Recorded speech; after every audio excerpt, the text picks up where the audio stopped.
guide is easy to follow. It's very organized. It has a lot of illustrations, so it's very good for kids. So in part 2, we're going to show you how to program and code the robot. Today, we are using a 9-volt, 650 milliamp per hour battery instead of using 6 batteries. For that, we are using an adapter. For clarification, the adapter and battery do not come included in the kit. So I'm just gonna close this.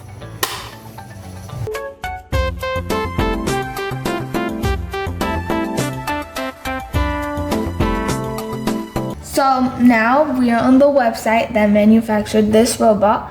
The website is called Weeemake. As you scroll down, you can see there are different types of robot kits, but the one I will be talking about today is this one. This kit could be used by kids of the age 6 or 10. The robot is called Weebot Mini. As you can see, I don't have the orange one, I have the blue one. So here we have the guide on how to assemble the robot. It's pretty easy. Here are the parts. It's pretty easy for kids. And then under here is the code and sketch examples. We have the LED, we have the ultrasonic sensor, and the line follower. Now here, the most important part is the user guide. It tells you how to control the robot, how to use the sensors, and how to introduce code or programming to kids. For me, it's very easy. It shows a lot of illustrations. And lastly, we have the download for the application.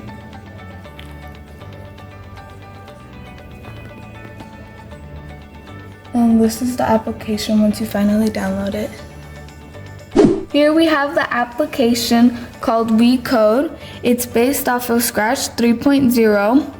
So what you're gonna do is you're gonna connect this to the USB port. It's connected. So you're gonna connect it. So for online applications, you're gonna go in here, online firmware. It's uploading. It's gonna take off. Okay, upload success. We have an example code. It's the forever loop, and we have the conditional commands if else.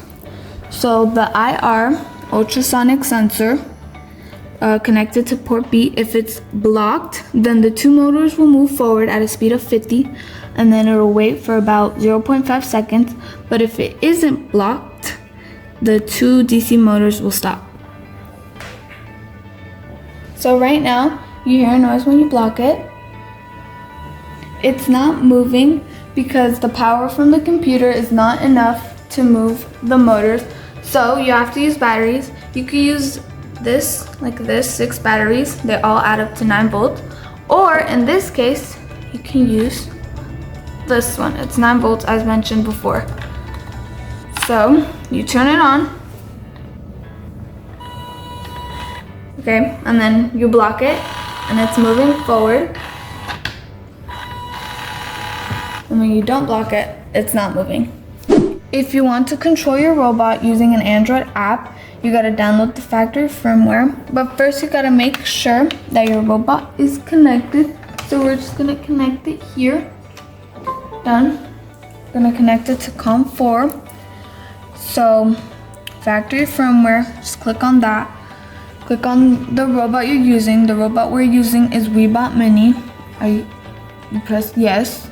So it's uploading. In the meantime, I'm gonna tell you that you can also upload and also save projects. We are actually gonna load a new project so we can show you downloads. You can find this all on the website. I'm gonna load this one. Open, and here we can see that it's a new code. So now we're gonna show you on how to control a robot using the Android app. So I already connected it. I'm using the Weebot app. So I'm gonna show you the things that this app can do. First thing is obstacle avoidance. We're gonna do that. We're gonna obstacle. Just gonna do it with my foot. See, it avoids my foot. That's basically what that one. Next we have musician. It, I guess, just plays the notes.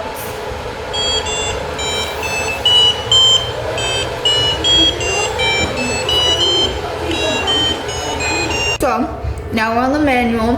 With this one, you can move the robot forward, backwards, left, right. Now we're gonna change the light. We're gonna do pink. Look, it changed. Pink, blue, purple, green, and you could just change it over here. It's pretty cool. Oh, and I guess like a buzzer.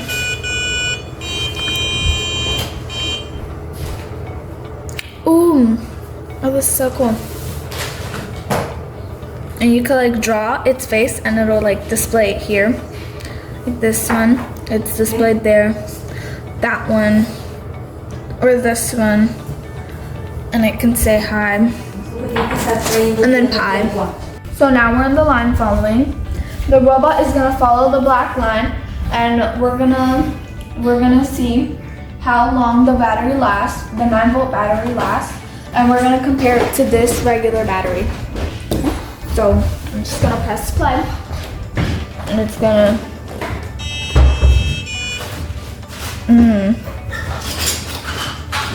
This is fun. Okay, now it's following the black line. I'm running. Running, I'm running. Running, I'm running. After about half an hour of the robot moving around, the battery is still the same. It's 9.1817 volts. So if you want to add more commands to the simple sketch that we found on the Weeemake website, you can open the IDE with Arduino. You just press open with IDE, and Arduino is gonna open. Here you have the code, but I already have this code. I have added the serial print function so it can show me the exact value of the IR obstacle avoiding. So you're gonna go to tools,